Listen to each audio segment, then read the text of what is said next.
এই যে মাছটা হয়ে গেছে, দেখেন কত সুন্দর। আসসালামু আলাইকুম, হ্যালো এভরিওয়ান।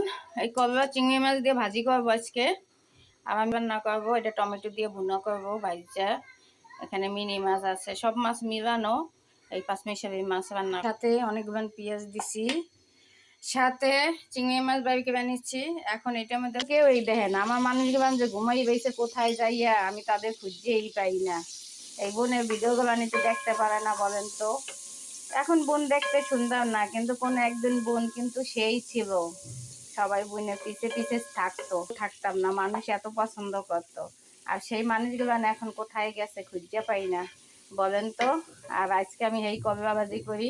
আজকে আমার করলা ভাজি চিংড়ি মাছ দিয়া দেখবো কয়জন ভিউ ফলোয়ার্স হয়। আর চিংড়ি মাছ কিন্তু মাশাআল্লাহ অনেক বেশি দিছি দেখেন। আর এটা হচ্ছে নদীর চিংড়ি মাছ, এই জন্য এটা দিয়েই রান্না করতে আসি। আর এই করলা ভাজিটা লবণ দিয়া দিব, আর পেঁয়াজ কাঁচামরিচ, আজকে কাঁচামরিচ দিয়ে করছি। দেখেন এইভাবে কে কে চিংড়ি আমার প্রিয় মানুষগুলো, তার জন্যই অপেক্ষায় থাকবো। এই যে দেখেন কত সুন্দর করলা ভাজি চিংড়ি মাছ ভাজতে আছি। দেখেন পাঁচমিশালি মাছ, ছোট ছোট বিলের মাছ, এগুলো নিচে জমির মাছ, এই জন্য বাজতে আছি। পাঁচমিশালি রান্না করব। আর এখানে ভেজা মাছ আছে, ছোট ছোট শিং মাছ, বাইং মাছ সব মিলানো। এই যে পুঁটি মাছ সব মিলানো। এখন এটা ভাজা নিতে আসি মাছটা। তারপরে এখানে মাছের জন্য পেঁয়াজ, দেশি রসুন, জিরা, ধনিয়া বাইটা নিছি সব। বলেন তো কত মজা হইবে। এই যে মাছটা এরকম ভাজা হইতে আছে, এরকম করে সব মাছটি ভাজা নেব এক এক করে।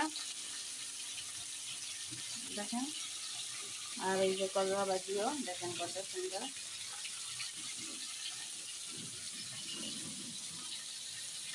চিংড়ি মাছ, অনেক চিংড়ি মাছ দিয়ে আর এইরকম করলা ভাজি চিংড়ি মাছ দিয়ে খেতে পছন্দ করেন।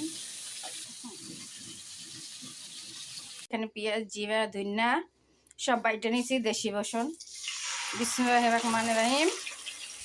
এখন একটু কষাই নেই, তারপর হলুদের গুঁড়া দেব। হলুদের গুঁড়া 1 চামচ, মরিচের গুঁড়া 2 চামচ, মতন কষাই নেব। আর দেখেন পাঁচমিশালি মাছ এরকম দেশি রসুন পেঁয়াজ বাইটা রান্না করলে কিন্তু অনেক মজা হয়। আর এটা বিলের মাছ ছিল একটু নরম, তারপরও সুন্দর মতন কষাইয়ে এখন লবণ দিয়ে দেবো স্বাদ মতন। এই যে লবণ দিছি, এখন সুন্দর কষাইয়ে মশলাটা একদম পরিপাটি করে তারপর গরম ফুটানো পানি দেব।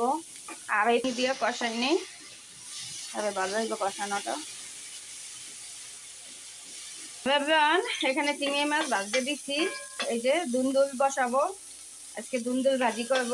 আর দুন্দুল ভাজি কে কে পছন্দ করেন কমেন্টে। এখানে পেঁয়াজ আর কাঁচামরিচ দিয়ে দেই।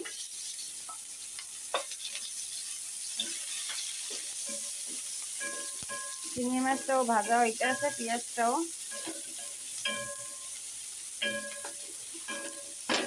এখানে দুন্দুলটা ভাজা, একটু ভাজা হোক পেঁয়াজটা চিংড়ি মাছটা। আর এখানে মাছের মশলাটা সুন্দর কষানো হয়ে গেছে দেখেন। পাঁচমিশালি মাছের এখন জলের পানি দিয়ে দেবো বিসমিল্লাহ করে। জলের পানি দিয়ে দিচ্ছি, একদম হালকা হলুদের গুঁড়া, একটু মরিচের গুঁড়া সামান্য, যেহেতু চিংড়ি মাছ। এখন একটু জিরার গুঁড়াটা দিয়ে দেবো, বলক এসে। এই যে মাছটা আমি সুন্দর করে দিয়ে দেবো, ছিটটা দেবে, 2 হাত দিয়ে দিতে হইবে। এই যে ভাজা মাছটা, এখন টমেটো দিয়ে দেব। টমেটো কাইটে যে দিয়ে দেবো, আস্তে আস্তে হইতে থাক একদম ভিতর থেকে। আর এখানে এটাও কষানো হয়ে গেছে, এখন দুন্দুলটা বিসমিল্লাহ করে দিয়ে দিই। বিসমিল্লাহির রহমানির রহিম। এখন সুন্দর তো হইতে থাকবে। আর এটা পানি পুনি আর কিচ্ছু দেবো না, এটাই হয়ে যাবে। এটা যেহেতু ভাজি মতন, জল না। এই যে টমেটোটা দিয়ে দিতে আছি, একটাই টমেটো দেব, টমেটো নাই বেশি। এখন হইতে থাকবে। দেখি এই দুইটা মাছের পাশে দিয়ে দেখি কেমন লাগে। পাতা দিয়ে দেই, মাছটা হয়ে গেছে, এখন নামাই ফেলবো এদিক ধরেই। এই যে মাছটা হয়ে গেছে, দেখেন কত সুন্দর। আর এই যে দুন্দুলের ইটা